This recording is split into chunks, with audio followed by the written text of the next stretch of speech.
नमस्कार, आपका स्वागत है देश प्रदेश संवाद चैनल में। आज हम बात करेंगे भारत बनाम इंडिया विवाद पर। भारत में 9 से 10 सितंबर को आयोजित होने जा रहे G20 शिखर सम्मेलन के निमंत्रण पत्र पर इंडिया की जगह भारत लिखे जाने पर उपजे विवाद को लेकर विदेश मंत्री डॉक्टर जयशंकर ने सलाह देते हुए कहा कि जो लोग भारत नाम पर आपत्ति जता रहे हैं उन्हें एक बार संविधान पढ़ लेना चाहिए। आइए ये भी जान लेते हैं कि इस विवाद की शुरुआत कैसे हो गई।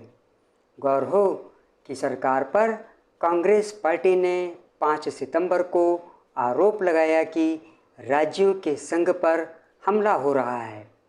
इसके बाद इस विषय को लेकर बहस छिड़ गई और विषय पर राजनीतिक रंग चढ़ा दिया गया। मालूम हो कि यह पूरा विवाद राष्ट्रपति भवन द्वारा 9 सितंबर को G20 रात्रि भोज के लिए जो निमंत्रण पत्र भेजा गया है उसमें राष्ट्रपति को प्रेसिडेंट ऑफ इंडिया की जगह प्रेसिडेंट ऑफ भारत बताया गया है।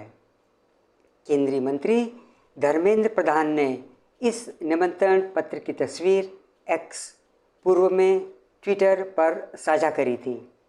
साथ ही बीजेपी नेता संबित पात्रा ने एक्स पर आसियान भारत बैठक के लिए प्रधानमंत्री नरेंद्र मोदी के इंडोनेशिया दौरे से संबंधित एक सूचना की तस्वीर साझा की, जिसमें अंग्रेजी में प्राइम मिनिस्टर ऑफ भारत लिखा हुआ है। मीडिया में यह भी चर्चा चली कि प्रधानमंत्री के हालिया दक्षिण अफ्रीका और ग्रीस के दौरों में भी प्राइम मिनिस्टर ऑफ भारत लिखा गया था। भारत और इंडिया दोनों ही देश के आधिकारिक नाम हैं, लेकिन आधिकारिक सरकारी कामकाज में अंग्रेजी में भारत लिखना एक नई परिपाटी जैसा है। समाचार एजेंसी ANI को दिए एक इंटरव्यू में सरकार का बचाव करते हुए विदेश मंत्री डॉक्टर जयशंकर ने कहा कि इंडिया दैट इज़ भारत और यह संविधान में है। मैं हर किसी को इसे पढ़ने के लिए कहूँगा। जब आप भारत कहते हैं तो एक अर्थ, एक समझ और एक अनुमान आता है, और मुझे लगता है कि यही हमारे संविधान में भी परिलक्षित है। यह औपनिवेशिक मानसिकता से बाहर आने वाला सबसे बड़ा बयान है।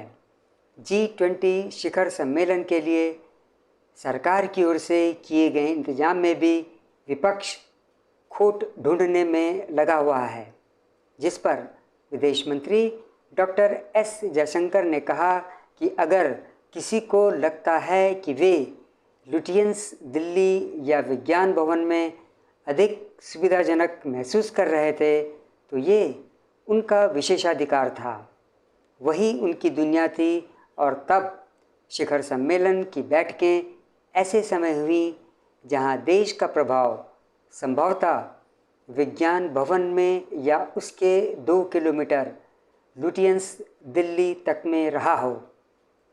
विदेश मंत्री डॉक्टर सुब्रमण्यम जयशंकर का कहना है कि यह एक अलग युग है, यह अलग सरकार है और यह एक अलग विचार प्रक्रिया है।